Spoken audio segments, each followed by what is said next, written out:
কি সবাই কেমন আছো? আজকে থেকে ডিউটি শুরু তো সবার। খুব 15-20 দিন আনন্দ মজা ফুর্তি করেছো সবাই, তাই না?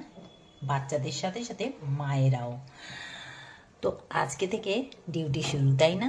সকালে ওঠা, টিফিন রেডি করা, বাচ্চাকে তোলা, বাচ্চাকে রেডি করা, তাকে খাওয়ানো, তাকে স্কুল নিয়ে যাওয়া বা স্কুলে পাঠানো, স্কুলের গাড়ি অবধি পৌঁছানো, তাই তো? খুব আরাম, খুব মজা হয়ে গেছে, তাই না?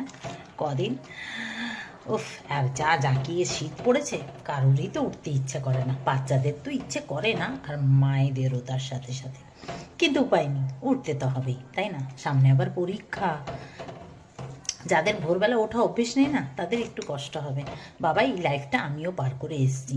আমি তো ভোর 4টায় উঠতাম, 7টায় আমার ছেলেকে স্কুলে নিজে নিয়ে যেতাম, ঘরের সমস্ত কাজ করে, টিফিন বানিয়ে, তাকে চান করিয়ে, এমনকি 12 মাস তাকে চান করিয়ে আমি স্কুলে নিয়ে যেতাম, কারণ আস্তে আস্তে 3টে বাজতো, সেই জন্যে।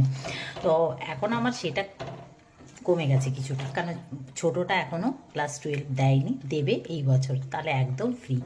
তো যাই হোক, এখন ওই যে অফিসের রান্না করতে হয়, ছেলে অফিস বেরোবে, মায়েদের কোনো দিনও মানে কি বলবো, চিন্তা দূর হয় না।